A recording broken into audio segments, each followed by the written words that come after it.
You're taking a live look at the Boone County Courthouse, where protesters are gathered for a second day following the Supreme Court's overturn of Roe v. Wade. Following the overturn, Missouri enacted its trigger law, being the first state to make abortion illegal. And with the overturn of Roe v. Wade, Missourians now will have to travel out of state in order to get an abortion. NBC has created a graphic to show how far the drive will be to the nearest clinic that will provide an abortion. From Columbia, women will have to drive to Granite City, Illinois, to the Hope Clinic for Women. The clinic is 128 miles from Columbia, totaling a 2-hour drive. If you do travel by bus, the trip will be around 4.5 hours, and you will need to travel by 3 different buses. If you choose to go to the Planned Parenthood in Overland Park, Kansas, the trip will take you about 2 hours. The clinic is 135 miles away. Now looking into what Kansas residents will be voting on within the upcoming weeks. A 2019 decision by the Kansas Supreme Court protects the right to an abortion under the state constitution, but lawmakers in Topeka, Kansas proposed the Value Them Both amendment that seeks to change the right to an abortion. Kansas will have their primary election on August 2nd, where voters can either vote yes or no. A yes allows the state to pass laws regulating abortion, and a no vote would limit the regulation of abortion. Today marked the 5th session of hearings on the January 6th insurrection. Lawmakers heard about former President Trump insisting the 2020 election was stolen. Officials say Trump expressed numerous conspiracy theories about the election. The panel also played recorded interviews of Trump aides saying members of Congress requested pardons in the days following the riots. The former acting deputy attorney general says Trump believed not enough work was being done to investigate the election. As we got later in the month of December, the president's entreaties became more urgent. He became more adamant that we weren't doing our job. We need to step up and do our job. And he had this arsenal of allegations that he wanted to rely on. The vice chairman of the committee, Liz Cheney, says the DOJ told Trump there was no evidence of fraud in the election. The Department of Justice had already informed the President of the United States repeatedly that its investigations had found no fraud sufficient to overturn the results of the 2020 election.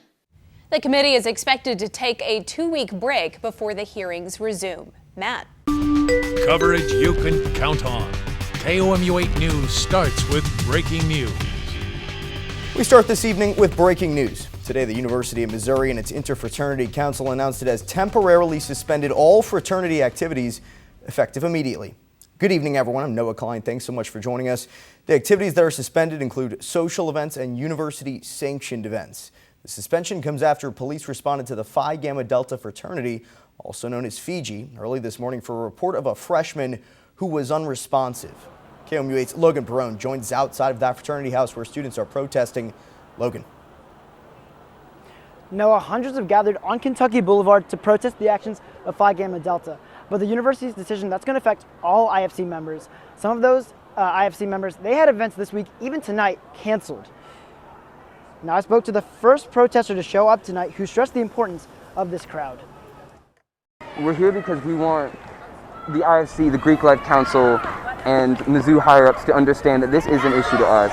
We can get the email, we can read it, and then we can close our inbox, but this is so much bigger of an issue that's been not focused on for such a long period of time. We currently do not know the condition of the student in the hospital at this time. However, the university did note that they will be conducting a review of the Greek system that will include fraternity safety. Live on News Campus, Logan Perrone, KOMU 8 News.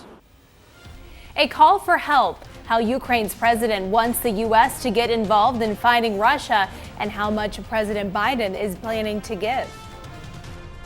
If whoever kills someone, you're not God. You have no compassion. Givens in court. A woman charged with murdering a child in Cole County had a hearing today. We'll tell you when she could be heading to trial. But, I have to raise boys, whatever happens. 1 year later, what one Mid-Missouri pastor says needs to be done to stop anti-Asian hate 1 year after those deadly attacks targeting Asian women in Atlanta. Everything has gone up a lot. Plus, paying more for milk, while you could be seeing a price increase for dairy products. This is KOMU 8 News at 10. Tonight, concerns are mounting about access to health care for rural Missourians. This comes days after two hospitals announced limited services in Audrain and Callaway County. Good evening, everyone. I'm Emily Spain. And I'm Noah Klein. Thanks so much for joining us tonight. KOMU 8's Avery Everett joins live outside the Callaway Community Hospital after hearing some concerns on what this all means for rural communities. The concern is over what's going to happen in crisis situations. For many Mid-Missourians, this hospital is their home base for all medical emergencies. Now they're going to have to consider taking a longer drive or meeting new doctors in dire situations. Now let's take a look at what we know so far when it comes to Noble Health, Audrain, and Callaway Community Hospitals. The first announcement of the technology issues came Saturday on Facebook. The hospitals say they're stopping inpatient admissions and diverting EMS services to other area hospitals. Physicians' offices and specialty clinics at both facilities will continue to stay open. In a combined statement, the community hospitals say, quote, "We are working hard to resolve the issue and, as always, are putting patients first in every decision we make. We will keep the community in the loop as the issue is resolved," end quote. For the executive director of the Missouri Rural Health Association, any time with limited hospital services is a time to be concerned. Anytime a rural hospital closes or suspends emergency services, it's always losing access to care in any area, whether it be rural, urban, or suburban. Noble Health has yet to tell us what exactly that timeline is going to look like to fix those IT issues. Reporting live in Fulton, I'm Avery Everett, KOMU 8 News. You're taking a live look over the U.S. Capitol, where today Ukraine's president appeared virtually, asking the U.S. Congress to help stop Russia's invasion. But President Biden has already said certain requests from President Zelensky will not happen. Good evening, everyone. I'm Emily Spain. And I'm Noah Klein. Thanks so much for joining us tonight. The president did say he'll be sending $800 million to help Ukraine. Let's start on Capitol Hill tonight. Today, Zelensky asked U.S. Congress to send more supplies to help Ukraine fight Russia.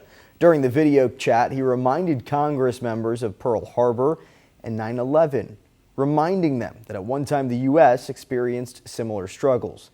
Zelensky also asked for a no-fly zone to prevent more attacks on the country.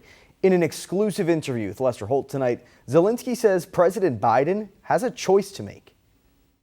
You delivered a very passionate speech to Congress. You once again renewed your call for a no-fly zone. As you know, that's a non-starter in this country. But you also made the pitch for an alternative, and that's the fighter planes. Do you think that President Biden is inching closer to perhaps reconsidering transferring fighter planes to Ukraine? Well, this is the choice for the President Biden to take, and the whole civilized world would need to take. And hopefully, that choice would coincide with the choice of the Ukrainian people, because currently Russia has an advantage in the air. Our partners can support us from the standpoint of supporting and supplying of those aircraft. The U.S. will be sending more anti-aircraft, anti-armor weapons, and drones to Ukraine. President Biden says the U.S. isn't alone in helping Ukraine. And we're not doing this alone. Our allies and partners have stepped up to provide significant shipments of security assistance and will continue to help facilitate these deliveries as well. President Biden also told a reporter today that Russian President Vladimir Putin is a war criminal. Russia responded to that comment, saying they won't tolerate him saying things like that. This came just a day after the Senate asked for international investigations of Putin for war crimes. Access to emergency services. How Mid-Missourians are reacting to two hospitals limiting their services. Affordable housing. How Columbia residents could improve the housing program. Plus, a new coach in town. Mizzou's new men's basketball coach lays out some lofty goals for the program. This is KOMU 8 News at 10. This right now, it is snowing, it is cold, it is starting to cover some cars and some of the roads here along the Bagnell Dam Strip. You can see this car, it's accumulated snow even over just the last 30 minutes we've been out here. I'll tell you right now, I have hand warmers in, my lips starting to not be able to feel them anymore. Let's go ahead and take a look at what it looks like out here along this strip, which again was clearer most of the day earlier today, but now starting to get covered again. Now the Bagnell Dam Strip, when we're talking about that, that's a common tourist area here at the Lake of the Ozarks, but let's see what you're looking at right now. That's what it looked like today. It was covered in snow and empty. I talked to one of the few local businesses that was open today at the lake, and they told me that they had a slow start to their morning. Yeah, it took me 40 minutes to get here, of what usually takes a 2-minute trip. And again, we will continue to have those live updates throughout the rest of our newscast tomorrow morning on KOMU 8 News Today. We'll continue to tell you what you need to know about the weather out here as that snow continues to accumulate, like our First Alert Weather team is tracking. But for now, reporting live in the Lake of the Ozarks, Elise Schoenig, KOMU 8 News. All right, Elise, go warm up. Thank you. And remember, schools aren't the only thing closed today in Columbia. Many local businesses owners had to stay home during the snow. KOMU 8's Chase Madsen is live downtown. And Chase, what did you see out there today? Well, Emily, I spent the afternoon around downtown and only a handful of businesses were open. I spoke to a few of those business owners asking, why were you open today and was it worth it? As snow began painting the streets of downtown Columbia white, many local businesses closed their doors on Wednesday. But for one local business owner, that wasn't going to roll with him. Well, it wasn't really a choice. We just, we're open every day, 7 days a week. It's how we roll. Booch's owner, Richard Robertson, shared similar thoughts. I think one of the traditions down here is that when the weather's bad, we still try and open. And with few businesses open, Bud's Barbecue and Booch's saw great turnouts. We usually get a good crowd because there's a lot of people still working. They want to go out and get something to eat. Oh, we were busy from Jump Street. For Bud's Barbecue, the cooking process starts over a day before the food is served, making them prepared for a snow day. We spend about 24 hours putting together something that you'll crush in about 3 minutes. Both owners enjoyed the weather and were happy to keep customers satisfied. I love it. It's beautiful. It was good. It was a good day. It was definitely worth being open. Expect both Bud's Barbecue and Booch's to be open tomorrow. And for what I saw today, it looks like they're going to have a lot of brisket and burgers to go around. Live in downtown Columbia, Chase Madsen, KOMU 8 News. Chase, making us hungry out there. As the next round of snow returns tonight, the Missouri State Highway Patrol continues to monitor state highways. KOMU 8's Matt Paskowitz joins us here in the studio to tell us what they're doing. Noah, KOMU 8 spoke to Troop F of the State Highway Patrol today. With the interstate covered in snow, Troop F has taken action. Corporal Kyle Green says they have troopers out 24 hours a day for the next several days because of the storm. He says the best thing for drivers to do is to stay home. However, if you do have to be out on these roads, he says to be prepared and do it safely. He says the roads are slick and they have seen some crashes already. Just make sure that you slow down, make sure that you've got your seatbelt on, make sure you increase your following distance. The majority of the crashes we work at this time of year with weather are usually speed related.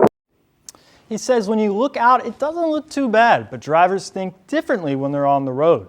Reporting in the studio, Matt Paskowitz, KOMU 8 News. Plenty of plows were on the roads and people were out shoveling in Jefferson City today. Some of the main roads were mostly cleared there, but they won't stay that way for long. Cole County Public Works says to avoid driving at all costs. That's because, of course, that snow in the roads is covering a thin layer of ice. One woman did take advantage of her day off, though, with her dog.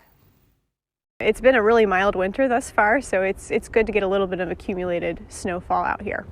Yeah, we're just taking advantage of the accumulated snow that we normally don't get here in mid-Missouri. The Cole County Public Works plow teams are fully staffed and have been working around the clock.